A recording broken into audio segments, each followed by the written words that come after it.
Hello there.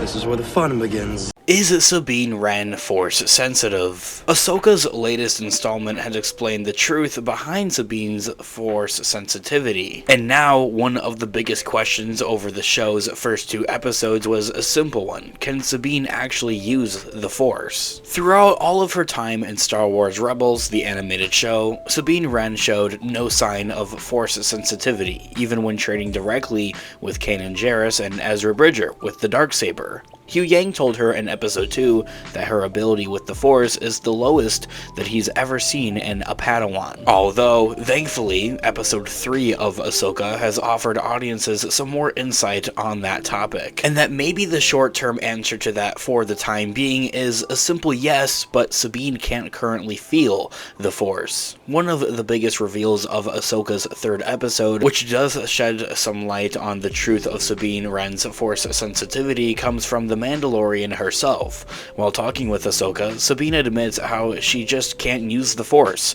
and that she doesn't feel it, not like Ahsoka does. This obviously doesn't sway Ahsoka's thoughts on the matter though, however, as she's interested and persists in Sabine's training, continuing to offer her to keep on trying to tap into the Force and practice with it in a way, and trying to feel and connect with it.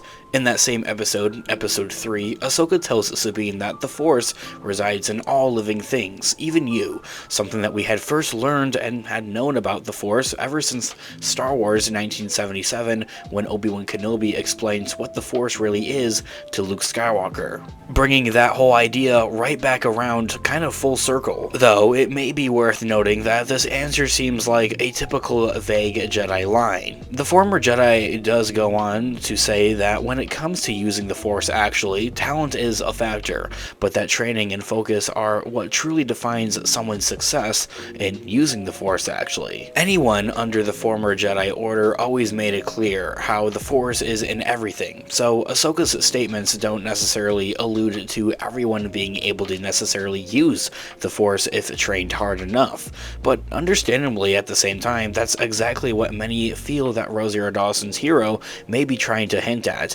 and is simply telling Sabine, just keep trying, try harder, try to connect it with it, just keep trying and you'll eventually be able to actually use it. And while Sabine says that she simply can't feel the Force, there certainly has to be a reason why Ahsoka has chosen Sabine Wren as her Padawan. Clearly, Hugh Yang doesn't see what Lady Tano does, as he does point out explicitly on how impaired with the Force Sabine is in with episode 2, a sentiment he repeats in the 3rd installment, saying that she just can't use it and that she is one of the lowest Force users that he has ever encountered trying to train as a Jedi. And while Sabine may currently not be able to use the Force, currently there is a clear foreshadowing that she will later in the show probably. The moment occurs when Wren tries to move a cup with her mind but is unable to. I for sure believe that Dave Filoni will come back around with this and bring it full circle and make that first little tad bit or step forward, really, having her move a cup or a mug of some type, whether that's in a couple of episodes or by the end of the show. I for sure think that there is a real possibility there, and that Dave Filoni is spending some eminent time with it overall and explaining this whole idea of a non-Force user being able to use the Force or tap into the Force if they do simply keep on trying. Maybe I'll keep on trying as well. As I did say, we can see Sabine simply be taught to use the Force no matter what level of Force sensitivity or midichlorians she does have or doesn't have, despite what previous stories have told audiences. This is something that comes to a concern for some Star Wars fans, as this may be bending the rules of Star Wars canon. But, as I have always said here on the channel, in Dave Filoni we trust. I'm for sure certain that he'll be able to tell this story and really actually make it make sense. But the question does remain, is Sabine's Force sensitivity a canon problem? Is Ahsoka potentially brushing up against issues and other previous canon with the franchise's canon by training Sabine with the Force? Well, if Sabine is truly not Force sensitive at all, then yes, it really may be bending the rules and not necessarily make sense at that. Up until this point, across all of Star Wars canon, there's been one consistent thing. To manipulate the Force in any way, one has to actually be, well, Force sensitive. This trait can not simply be taught. People are instead born with it, with the midichlorians that they contain. A crash course to, well, midichlorians simply. I'll discuss this in a separate future video here on the channel, but imagine them as solar panels of how much energy they're able to suck in, and for that individual to actually use, I think is the best way to explain midichlorians in Star Wars, as just like solar panels that are bringing in energy pretty much. There is a clear-cut reason onto why every character isn't simply running around to go train themselves or just simply, well, try hard enough and keep on trying into using the Force. Not everyone can hone those abilities, and that they are simply born with it rather than taught to it. As fans understand now, though, however, if Sabine isn't Force sensitive, or as the Phantom Menace has established before, she has no midichlorians, no matter how hard Ahsoka does train her or keep on telling her to try using the Force, she'll never really be able to actually use the Force. However, even if she does have the tiniest fraction of Force sensitivity or these midichlorians, then the possibilities are there. It's just something that they have to confirm, and it's simple. They can use the same testing kit that they used in the Phantom Menace that Qui-Gon Jinn uses on a young Anakin Skywalker, testing the midichlorians in the bloodstream, just like that.